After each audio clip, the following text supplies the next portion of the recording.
Picture this. Somewhere in the Andromeda Spiral, there's a military academy so prestigious that alien parents literally fight wars just to get their kids enrolled.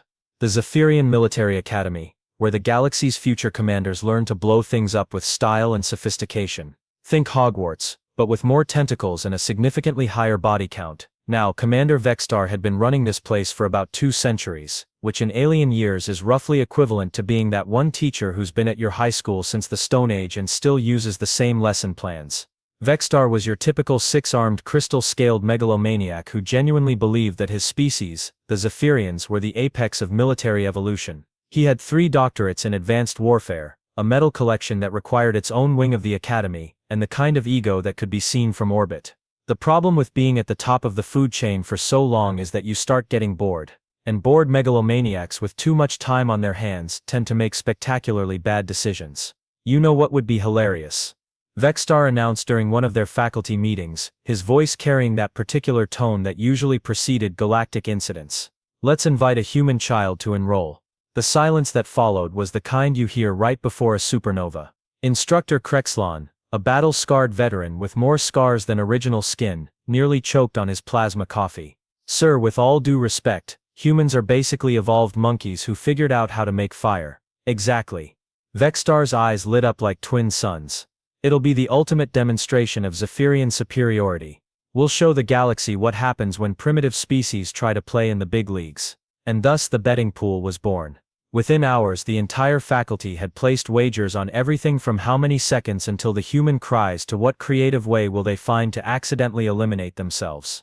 The odds were not in humanity's favor. Meanwhile, back on Earth, Tommy Martinez was having the kind of day that 12-year-old boys dream about.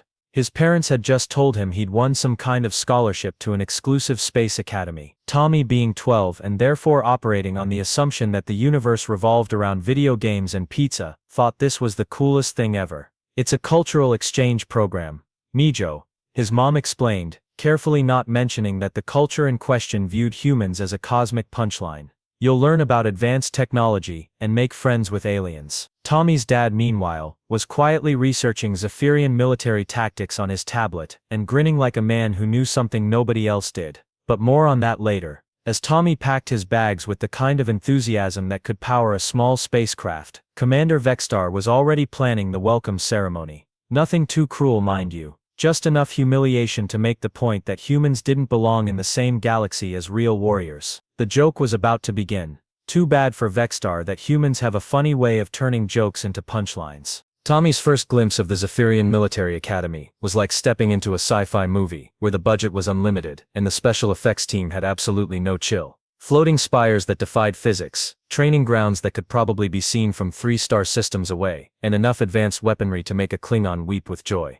Welcome to your new home, Fleshbag, announced Gorthak, Tommy's self-appointed welcoming committee. Gorthak was what you'd get if you crossed a rhinoceros with a particularly aggressive office printer, then gave it anger management issues and a superiority complex. His 2 buddies, Vexnos and Krither, looked like they'd been carved from the same block of why did we even bother with diplomacy granite. Tommy, being 12 and therefore blessed with the kind of optimism that adults spend decades trying to recover, stuck out his hand.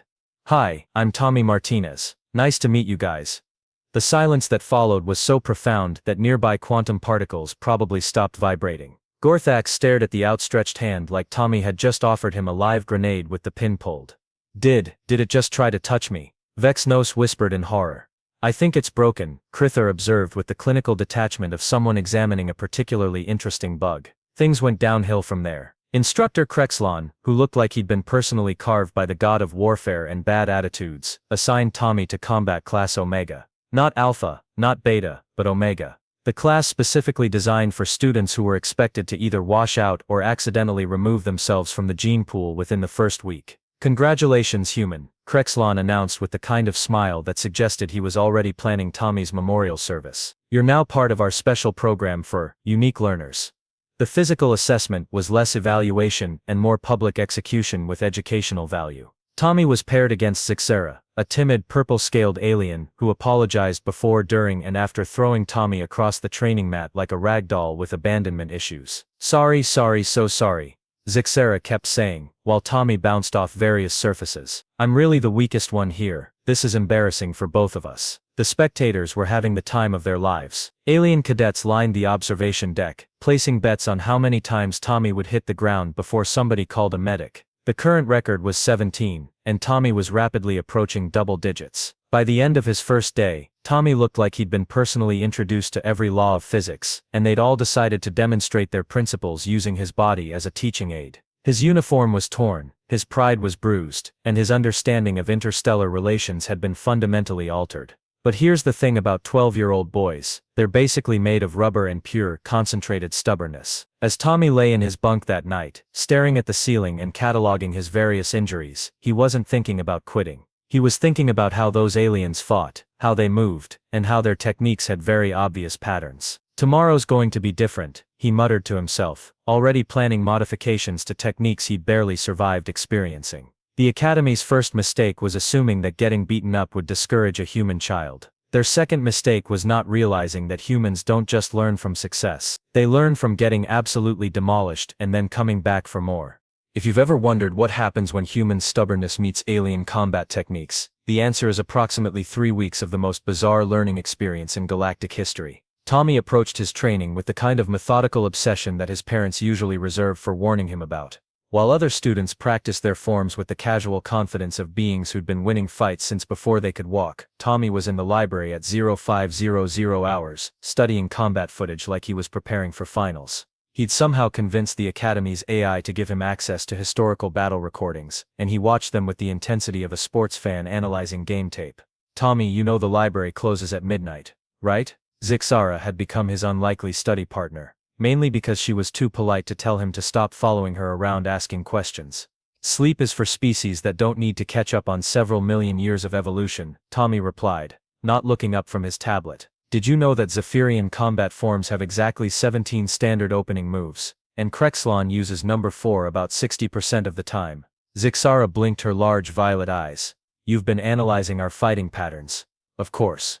You guys fight like you're following a textbook. Very honorable, very predictable. It's like watching a really deadly dance where everyone knows the choreography except me. This was the moment when Zixara began to suspect that humans might be more dangerous than advertised. Not because they were stronger or faster, but because they approached warfare like it was a puzzle to be solved rather than a tradition to be honored.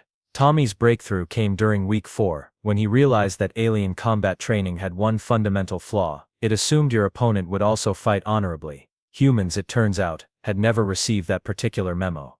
The thing is, Tommy explained to Zixara while they practiced in the auxiliary training room, you guys telegraph your moves like you're sending formal invitations. Watch. He demonstrated a Zephyrian striking technique, exaggerating the preparatory stance. See? 3 seconds of wind-up time, more than enough for someone to do something completely unexpected. Like what? Zixara asked, genuinely curious. Tommy grinned and proceeded to show her a combination that involved a feint, a tackle, and what Earth combat manuals would probably classify as creative interpretation of the rules. It was effective, efficient, and completely without honor. That's not how fighting works, Zixara protested. Maybe not here, Tommy said, helping her up. But on Earth, we have this saying, there's no such thing as a fair fight, only fights you win and fights you lose. The real turning point came when Tommy survived his first full sparring match without requiring medical attention. It wasn't pretty, and he definitely didn't win, but he lasted the full 3 minutes against a senior cadet who'd been expecting to finish him in 30 seconds. Instructor Krexlon, who'd been planning to submit Tommy's inevitable withdrawal paperwork, found himself staring at the match results with the kind of confusion usually reserved for quantum physics lectures. Computer, run diagnostics on the combat assessment system, he muttered. The human appears to be malfunctioning. The computer, which had been programmed by beings who understood irony, replied, all systems functioning normally. Cadet Martinez performance improvement rate unprecedented. Tommy meanwhile was already planning his next modifications. He'd figured out that combining human unpredictability with alien technology was like mixing creativity with precision. The aliens had better tools and techniques, but humans had something they'd never needed to develop, the ability to adapt and improvise when everything was going wrong. You know what your problem is? Tommy told Gorthek after surviving their latest encounter. You fight like you've never lost before. Me? I've been losing since day 1, I'm really good at it now. Gorthek's response was the kind of growl that suggested he was beginning to take this personally. What happened over the next month could only be described as the most spectacular case of hold my juice box and watch this in recorded galactic history. Tommy's improvement wasn't just rapid, it was the kind of exponential growth curve that made statisticians weep and physicists question the fundamental laws of the universe. Week 5 started with Tommy actually landing his first clean hit on Vexnos during sparring practice. Not a devastating blow, mind you, but a solid connection that left the alien staring at his own limb like it had personally betrayed him. The training hall went so quiet you could hear quantum particles gossiping. Did the human just score a point? Whispered one of the spectators. Must be a malfunction in the scoring system, another replied, but with significantly less confidence than before. By week 6, Tommy had developed what Zixara diplomatically called unconventional techniques and what instructor Krexlon less diplomatically called an affront to every warrior ancestor who ever lived. Tommy's fighting style was becoming a bizarre hybrid of alien precision and human chaos theory. He'd execute a perfect Zephyrian defensive sequence, then immediately follow it with something that looked like a cross between martial arts and interpretive dance. Where did you even learn that move? Krexlon demanded after Tommy somehow managed to trip a cadet who was attacking from above. I didn't learn it, Tommy replied, genuinely confused by the question. I just did it. Seemed like the right thing to do at the time. This was the moment when Krexlon realized that humans might not actually have formal combat training. They just had this terrifying ability to improvise violence on the spot. The betting pool, meanwhile, had evolved from when will the human quit to how many regulations will he accidentally violate today. The current record was 7, and Tommy was consistently breaking his own achievements. Week 7 brought Tommy's first actual victory against a middle-tier opponent. Krethar, who'd been expecting another easy win, found himself on the mat staring at the ceiling while Tommy helped him up with the kind of cheerful sportsmanship that made the defeat even more insulting. Good match, Tommy said brightly. You almost had me when you did that spinning thing. I'll have to remember that one. Krethar's response was the kind of existential crisis usually reserved for philosophy majors. By week 8, Tommy wasn't just surviving his matches, he was winning them with increasing regularity.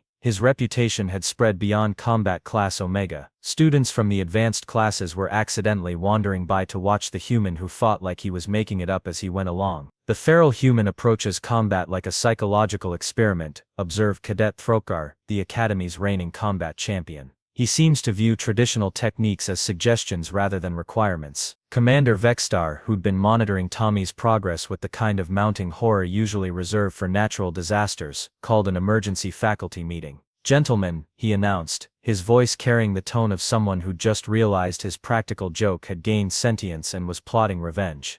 We may have a problem. The problem was that Tommy had somehow managed to reverse engineer centuries of alien combat evolution in 2 months. He'd taken their techniques, stripped away the formal traditions, and rebuilt them into something that was simultaneously recognizable and completely alien. It was like watching someone take a classical symphony and turn it into jazz while somehow making it work better than the original. He's not following the rules, Instructor Krexlon complained. That's just it, Vexstar replied grimly. He's not breaking the rules, he's just ignoring the parts that don't make tactical sense. The most disturbing part wasn't Tommy's improvement, it was his attitude. He approached each match like it was a fun puzzle to solve rather than a potentially lethal encounter. He'd analyze his opponent's techniques, adapt his strategy mid-fight, and then thank them afterward for helping him learn something new. I really appreciate you showing me that combo, Tommy told one particularly frustrated opponent. I couldn't figure out how to counter it until you used it on me. Now I know exactly what to do next time.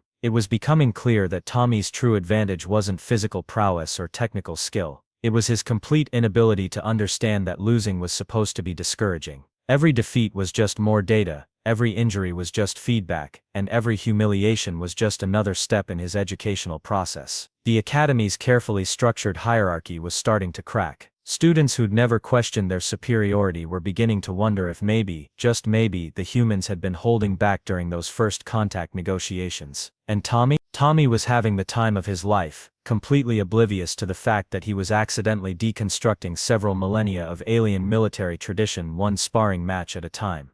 The final combat examination at Zephyrian Military Academy wasn't just a test, it was a gladiatorial spectacle that had been refined over centuries to separate the truly elite from the merely competent. Students faced off in single elimination matches until only one remained standing. The winner would be declared combat champion and receive honors that opened doors throughout the galaxy. Tommy had somehow managed to fight his way to the finals, leaving behind a trail of confused, defeated aliens who were still trying to figure out what exactly had happened to them. His semi-final victory over Vexnas had been particularly memorable, involving what the official report diplomatically described as creative application of gravitational physics and what witnesses described as the humans somehow turned the floor into a weapon. Now he faced Throgar, the Academy's undefeated champion for 3 consecutive years. Throgar was everything Tommy wasn't: massive, technically perfect, and possessed of the kind of natural combat instincts that had made his species the galaxy's premier warriors. He stood nearly 8 feet tall, with 4 arms that could each bench press a small spacecraft, and he moved with the fluid grace of something that had been designed by evolution specifically to end fights quickly.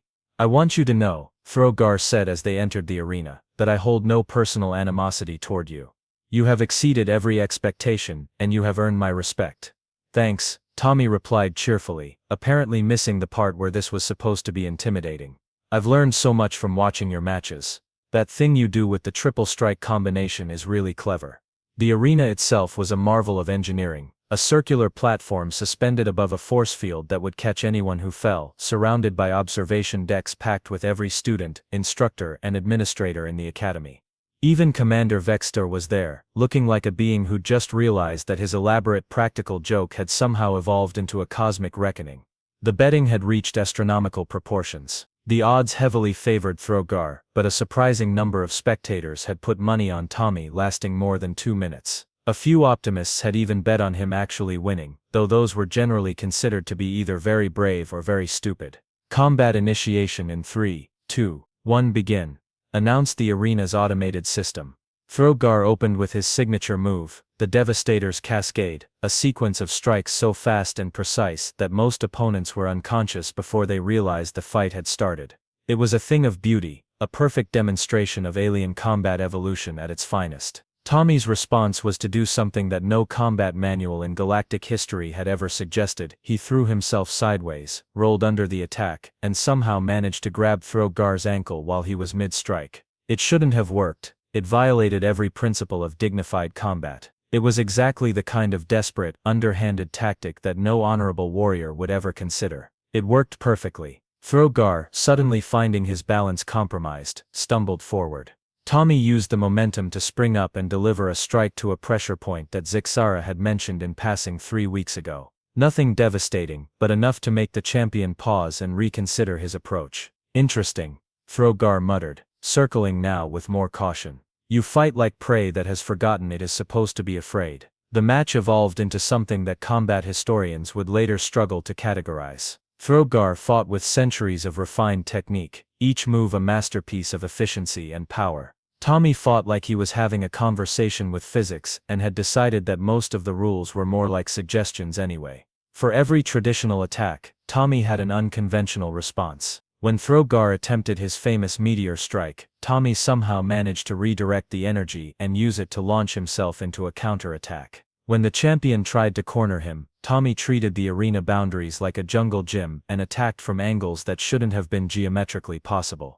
The crowd had gone from polite attention to stunned silence to increasingly loud commentary. This wasn't just a fight, it was a real-time demonstration of 2 completely different philosophies of combat. Order versus chaos. Tradition versus innovation. Predictability versus whatever the hell Tommy was doing. Is he actually winning?" Someone whispered from the stands. The answer became increasingly clear as the match progressed. Tommy wasn't just surviving, he was adapting faster than Throgar could adjust his strategy. Every technique the champion tried, Tommy would absorb, analyze, and find a way to turn it against him. The decisive moment came when Throgar, growing frustrated, decided to end the match with his ultimate technique, the Infinity Barrage.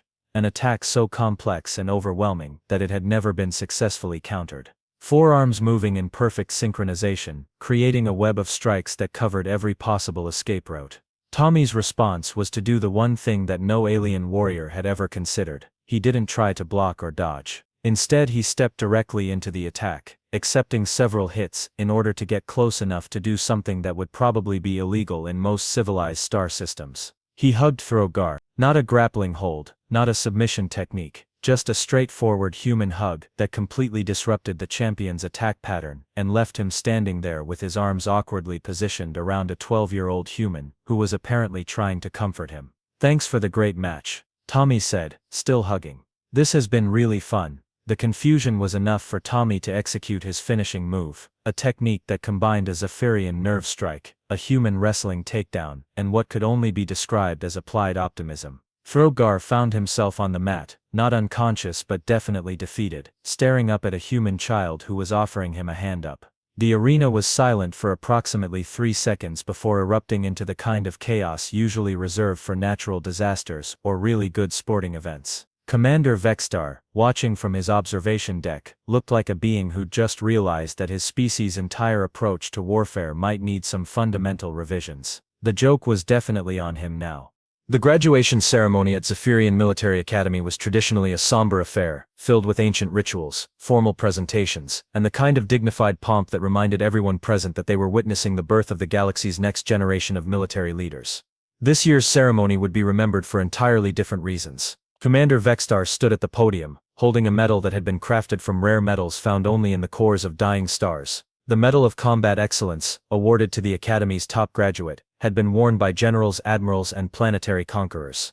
It had never been awarded to a species that still used primitive projectile weapons and thought that pineapple belonged on pizza. "Ladies, gentlemen, and distinguished life forms," Vexstar began, his voice carrying the tone of someone who was reading his own obituary. "It is my honor to present this year's Combat Excellence Award to..." The pause stretched on for what felt like geological epochs. Every alien in the audience knew what was coming, but hearing it spoken aloud would make it undeniably real. Cadet Tommy Martinez of Earth. The applause was the kind you hear when everyone knows they're witnessing history, but nobody's quite sure if it's the good kind or the apocalyptic kind. Tommy bounded up to the stage with the enthusiasm of someone who'd just won the cosmic lottery, completely oblivious to the fact that he'd essentially broken the Academy's entire belief system. "Wow, thanks," Tommy said, accepting the medal with the kind of genuine excitement that made the ceremony infinitely more awkward.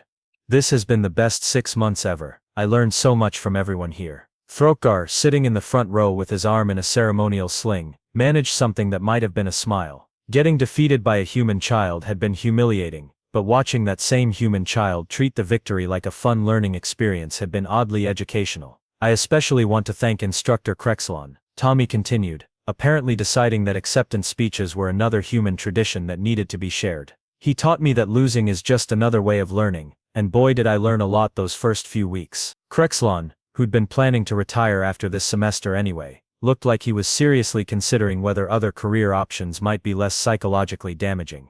"And thanks to all my classmates who helped me practice. Fighting you guys was like getting a master class in combat techniques. I can't wait to show my little sister some of the moves I learned." This was the moment when the true horror of the situation dawned on the assembled aliens. Tommy wasn't just one human who'd somehow managed to excel at alien combat training. He was a 12-year-old human who was planning to go home and teach other humans what he'd learned. The ceremony concluded with the traditional march of graduates, each one stopping to receive their diploma from Commander Vexstar.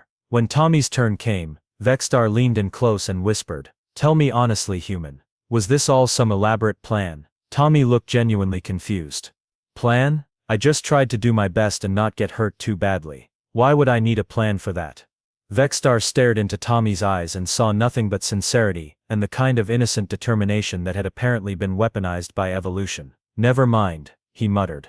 "Congratulations, Cadet Martinez." The real revelation came during the post-ceremony reception, when Tommy's parents arrived via shuttle to collect their son. Tommy's father, a mild-mannered accountant who looked like he'd never been in a fight in his life, approached Commander Vexstar with the kind of smile that suggested he knew exactly what had transpired. "I hope Tommy wasn't too much trouble," he said, extending his hand in the traditional human greeting that had so confused the aliens 6 months earlier. "Not at all," Vexstar replied carefully, though I must admit his success was unexpected. "Really?" Tommy's dad tilted his head with mock surprise. "That's odd. The application clearly stated that enrollment was open to children of military families. I assumed you knew that Tommy's grandfather was a Marine. His uncle was Special Forces, and his mother was a competitive martial artist before she became a teacher." The silence that followed was the kind you hear in the moments before a star collapses into a black hole. The scholarship description mentioned that you were looking for a human child to demonstrate the superiority of alien combat techniques. Tommy's mother added helpfully. We thought it was a wonderful opportunity for Tommy to learn about other cultures while showing what human determination could accomplish. Commander Vextar's worldview quietly imploded. The primitive humans hadn't sent them a random child to humiliate. They'd sent them the descendant of warriors, raised by a family that understood exactly what the Academy was trying to do, and they'd done it with the kind of polite smile that suggested they'd been planning this response all along. You knew, Vextar said weakly. Of course we knew, Tommy's father replied. Did you really think we'd send our son to your academy without doing our homework first? We've been monitoring your communications for months. But why? Because Tommy's mother said, sometimes the best way to make a point is to let the other side think they're making it first. As the shuttle prepared for departure, Tommy waved goodbye to his classmates with the kind of enthusiasm that suggested he'd genuinely enjoyed every minute of his time at the academy. He'd made friends, learned new skills, and had what he would later describe as the most educational experience of his life. See you guys later, he called out. Maybe some of you can visit Earth sometime. I'd love to show you some of our combat techniques. The gathered aliens watched the shuttle disappear into hyperspace, each one quietly contemplating the implications of what had just occurred. Somewhere in the galaxy, there was an entire planet full of beings who approached warfare the same way Tommy approached everything else, with optimism, creativity, and the kind of stubborn determination that turned impossible odds into learning opportunities. Commander Vextar returned to his office and spent the rest of the evening staring at his collection of military honors, wondering if perhaps it was time to consider a career change.